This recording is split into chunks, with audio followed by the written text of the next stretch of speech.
I think we're just getting more comfortable with each other, building that chemistry. It doesn't just build overnight. Obviously, Bake and Mike have that chemistry. They've been building it over the past couple of years, and just them being in the league for so long, I think it's important for people like me and Jalen and all the other young receivers to be able to see that and kind of mimic it and continue to grow.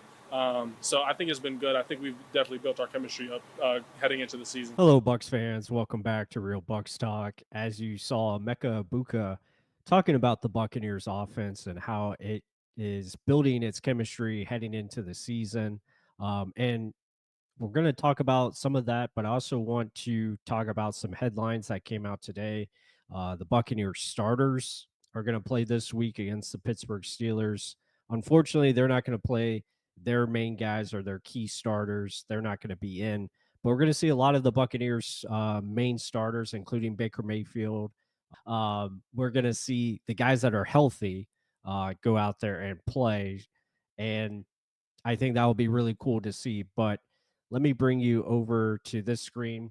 As you see there, Todd Bowles says, besides Mike Evans and Lavonte David, and then probably should put in there that anyone that is healthy and 100% is going to play this weekend against the Steelers. So healthy starters. That excludes, Benjamin Morrison, Anton Winfield, Trey Palmer, Cam Johnson, the guys that have been missing practice are probably not going to play this week. So you won't see Chris Godwin, you won't see Tristan Wirfs, Anthony Walker, anybody that has, not been practicing is not going to play on Saturday. But everyone else, all the other starters, you're going to see out there.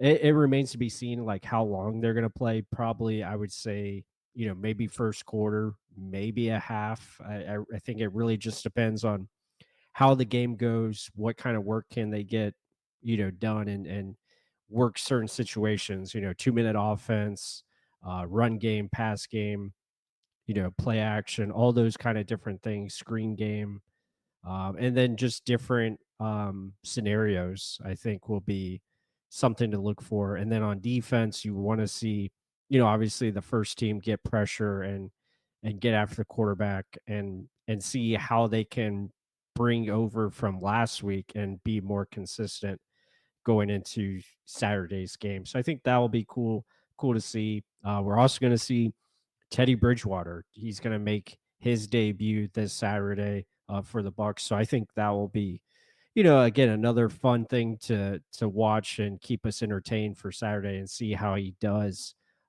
against the Steelers backups and how he, runs the offense versus Kyle Trask, who Trask will still get a lot of playing time as well.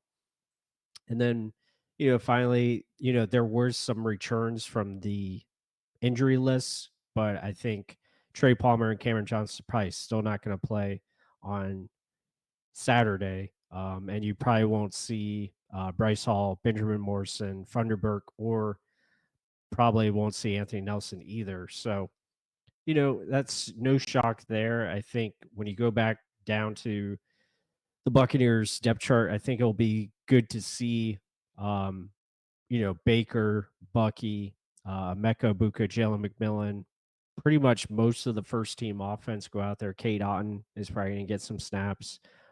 So really on offense, you'll see everyone besides Tristan Wirfs, Rashad White, and pretty much some of the receivers like Trey Palmer, Dennis Houston, Cameron Johnson, I don't think are going to play.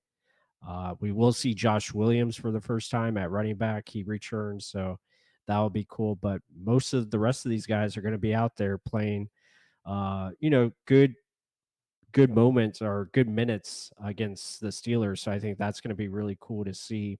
And I think mainly the takeaway that we want to see from the offense is no injuries, stay healthy. But the big thing is like, can they get a rhythm, especially for the first team offense, protect the football, no turnovers, limit the penalties, and try to just run a smooth operation. I think that's going to be the key for Saturday.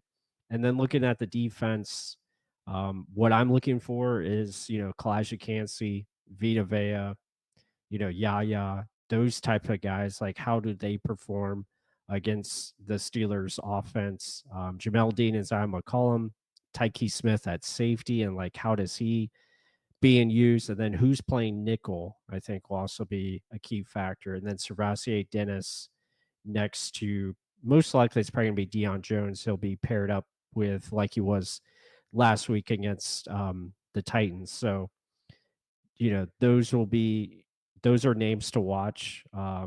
Unfortunately, we probably won't see JJ Roberts. He did get hurt today. So that is unfortunate. He had such a great game last week. We did a film study of him. So be sure to check that out up on our Substack or on our YouTube. If you become a member, you can see that video as well. But yeah, it's just unfortunate this took place. As far as the injury with JJ Roberts, but it'll be good to see a lot of these guys, and most of the starters are going to be out there. So I think it sets up a really fun game on Saturday against Pittsburgh. It's just unfortunate we won't see their starters. Majority of their main guys on offense are not going to play. We might see some of their starting offensive linemen, so that'll be something to keep track of and monitor. And then defensively, we won't see any of these big name guys. You might see like Derek Harmon out there, maybe some of their corners, but it looks like we're going to see majority of the backups, which isn't a bad thing. They have some good veteran backups. I mean, Nick Herbert will be one to watch against Charlie Heck and see how that goes and see how it goes against our offensive line. So yeah, definitely intrigued. I'm excited that they are playing the starters. Uh, we'll see what that does for the final preseason week, which is coming up. That'll be next weekend against the Buffalo Bills, who the Bucs play in the regular season. So that makes it just more interesting and see how they're going to plot this and how they play it off. Um, going into next week and who plays, who doesn't. But we're getting closer. We're getting closer to the start of the regular season, and I'm very excited to see our starters go out there and see what they can do and match up against another team. So hope you guys enjoyed this video. Be sure to hit the like button, comment down below your thoughts of the starters playing this week. Do you think it's a good idea? How many quarters should the starters play? Would you play them a first half? Let us know. And with that said, hope you all enjoyed it. And until the next one.